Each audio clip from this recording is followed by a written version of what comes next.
Jeshi la Polisi Tanzania linapenda kuujulisha umma kuwa hali ya usalama nchini kwa ujumla inaendelea kuwa shwari kutokana na ushirikiano mkubwa inaoupata kutoka kwa wananchi pamoja na wadau wengine katika kubaini, kuzuia na kutanzua vitendo vya uhalifu. Pamoja na hali hiyo ya usalama kuwa nzuri, yapo matukio machache ya kiuhalifu yaliyojitokeza katika maeneo mbalimbali nchini na ambayo yameendelea kushughulikiwa kwa ufanisi mkubwa kwa mujibu wa sheria. Makamanda wa polisi wa mikoa na vikosi wametoa taarifa mara kwa mara kuhusu kukamatwa kwa wahalifu waliotenda uhalifu, kufikishwa kwao mahakamani na kwa baadhi yao kupatikana na hatia na kuhukumiwa kwa mujibu wa sheria. Katika siku za hivi karibuni kumekuwa na maswali kutoka kwa baadhi ya wananchi kuhusu namna Jeshi la Polisi linavyofuatilia na kushughulikia vitendo vya uhamasishaji wa uvunjifu wa amani unaoonekana kufanywa na baadhi ya watu kupitia mitandao ya kijamii. Jeshi la Polisi linapenda kufahamisha umma kuwa linafuatilia kwa karibu sana shughuli zote za aina hiyo zinazofanywa na baadhi ya watu hao ambao awali walikuwa wakihamasishana kufanya maandamano nchini tarehe 7 Julai. Kutokana na ufuatiliaji unaofanywa na Jeshi la Polisi kwa saa 24 kupitia mifumo mbalimbali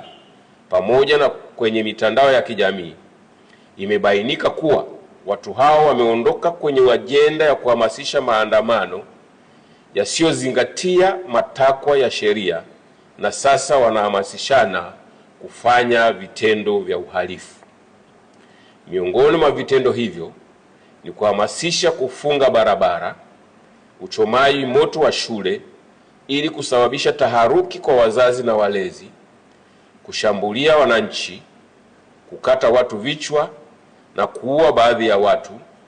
kuharibu mali za umma na binafsi. Watu hao pia wamediriki kwenda mbali zaidi kwa kuhamasishana kupitia majukwaa mbalimbali ya mitandao ya kijamii kuvamia askari wa vyombo vya ulinzi na usalama kwa lengo la kuwapora silaha ili kuzitumia kufanya uhalifu wanaopanga. Jeshi la Polisi linapenda kusisitiza kuwa uhamasishaji wa uhalifu huo wa kijinai unaofanywa chini ya kivuli wanachokiita haki ya kufanya maandamano ya amani haukubaliki kwa sababu ni kinyume na sheria za nchi, misingi ya utawala wa sheria pamoja na mikataba ya kikanda na kimataifa na ni hatari kwa usalama wa nchi. Hivyo, Jeshi la Polisi lingependa kueleza kuwa hakuna haki ya kuhamasisha kufanya vitendo vya kihalifu kama hivyo vinavyokusudia kuhatarisha usalama wa maisha ya watu na mali zao na vinavyokiuka haki za watu wengine kwa kuwajengea hofu kila siku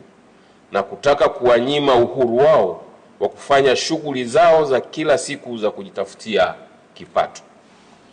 Jeshi la Polisi linajulisha umma kuwa linaendelea kuchukua hatua stahiki dhidi ya watu wote wanaojihusisha na vitendo hivyo na linaendelea kuwafuatilia kwa karibu sana kwa mujibu wa sheria za nchi. Aidha, tunatoa wito kwa wananchi wote kwa umoja wetu kuendelea kushirikiana katika kukataa na kupinga vitendo vyote vya kihalifu vinavyolenga kuhatarisha maisha ya wananchi, mali zao na mali za umma na amani ya nchi. Vile vile, mtu yeyote